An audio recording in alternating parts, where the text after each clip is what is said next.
Guys, I will say this. I retweeted this earlier. And may have acted preemptively. Check this out. Billionaires not lifting a fucking finger to help shit. These are the people you all defend every day. We have regular people helping each other stay afloat while billionaires sit on their asses, probably thinking of a way to make money off of this pandemic. I retweeted that because I thought, yeah, that's pretty accurate. And this is from Nigerian OG. Billionaires aren't helping. These are the people you defend every day. Which is true, by the way. Everyone was talking about what a nice guy Tom Steyer was. What's Tom Steyer doing to help anybody right now? He has billions. But you know what, guys? I did speak too soon. I did speak a little bit too soon. Actually, Jeff Bezos, believe it or not, Jeff Bezos is doing his part to help people. Check it out. Amazon, staff told to work overtime as virus spikes demand. Workers at Amazon UK warehouses are told to work overtime to tackle huge demand due to coronavirus pandemic, despite government calls to restrict social contact. The GMB union says workers across at least 4 different sites were informed they had to work compulsory overtime from Monday. National Officer McRiss said Amazon had put profit before safety. They make it sound like it's the first time. You know how often Amazon puts profit before safety? All the time. And it ain't going to stop. And who knows who's handling the products you order? Who knows? Huge spike in demand. Amazon employs 27,000 people in the UK, has 17 warehouses. One worker at Amazon's warehouse in Scotland, who was asked not to be named, told the BBC that staff in the inbound goods departments are having additional hours imposed. The workers, who thinks they have a compulsory overtime clause in their contract, believes this will be for at least 2 weeks. They said there is extra pressure on the workforce to deal with an influx of goods the company is bringing in due to a spike in demand. Sought-after items include bleach, hand wash, nappies, large boxes of rice, and powdered milk. The worker added these actions are very rare outside of the Christmas trading period or Amazon Prime Week. Now, the worker said other departments in the warehouse are not saying staff should do more hours, but offering them up to 60 hours of voluntary overtime. Because Amazon, they say you got to do it. Other places, it's a voluntary thing, but, Amazon, they couldn't do that. Which, by the way, so I tweeted this article out, as I always tweet out the articles that I do on Get Your News On with Ron. And check this out. Former Amazon worker here. This was the response to a tweet. Former Amazon worker here. Amazon warehouses are disease factories. It's only a matter of time before the coronavirus works its way into the Amazon fulfillment network if it hasn't already, and it probably has.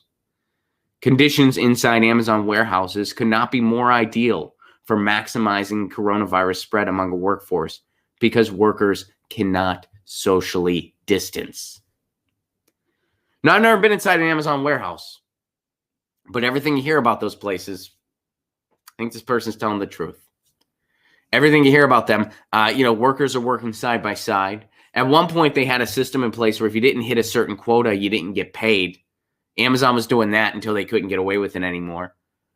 They were experimenting with having robots shock your hands if you made a disapproved move with your hands. Oh, and they have ambulances outside of Amazon warehouses because Jeff Bezos decided it was cheaper to just take someone who passes out from heat exhaustion, take them to the hospital instead of having proper ventilation in the warehouses and proper air conditioning services in the warehouses. He'd rather just take the fallen pleb to the hospital. And I'm sure they get to foot the hospital bill later, too. That's what Amazon does. So, yeah, I'd imagine the conditions are a little less than ideal for safety and for stopping the spread of a virus. And that's what Amazon's doing. They're making money hand over fist off of this. Let me read those tweets again, by the way. And now, again, Amazon making warehouse workers work overtime. You got no say in the matter. Former Amazon warehouse worker here. Amazon warehouses are disease factories. It's only a matter of time before the coronavirus works its way into the Amazon fulfillment network if it hasn't already, and it probably has. Conditions inside Amazon warehouses could not be more ideal for maximizing the virus spread among a workforce because workers cannot socially distance.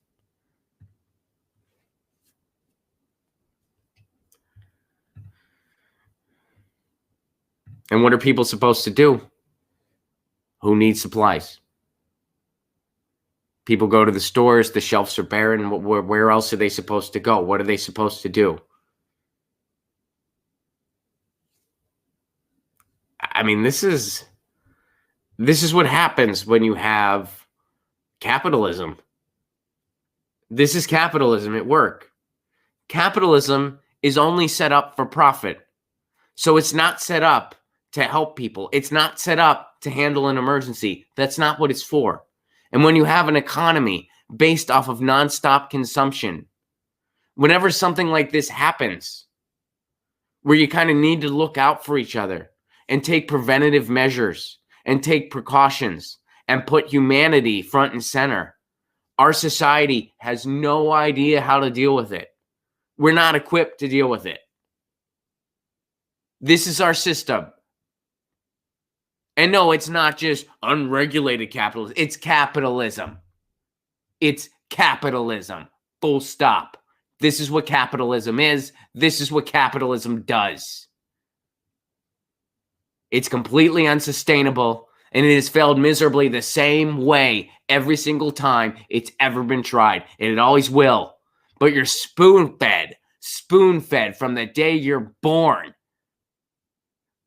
Miles and miles of propaganda about things that capitalism supposedly does that it actually doesn't do.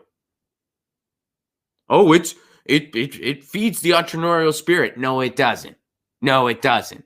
That's human nature. This has nothing to do with capitalism.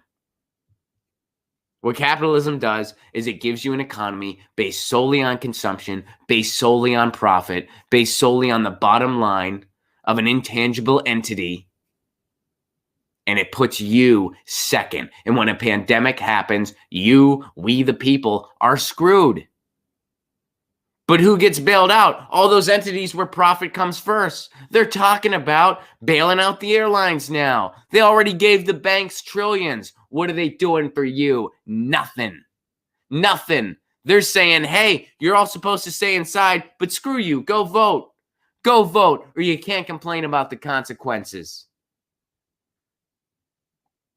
When we put up Joe Biden, a babbling buffoon, and he goes and loses to another babbling buffoon, tough luck. We're getting 4 more years of Trump, a guy who doesn't think climate change is real when we are facing climate catastrophe. A guy whose only accomplishment was continuing the war machine, even though he said he wasn't going to, continuing the war machine, and then giving a tax break to all of his billionaire rich friends. Get your news on with Ron. Don't you want to know what's going on? We're getting our news on today. Get your news on with Ron. Don't you want to know what's going on? We're getting our news on today. You can tweet me an article at Ron Placone. We'll go through it together and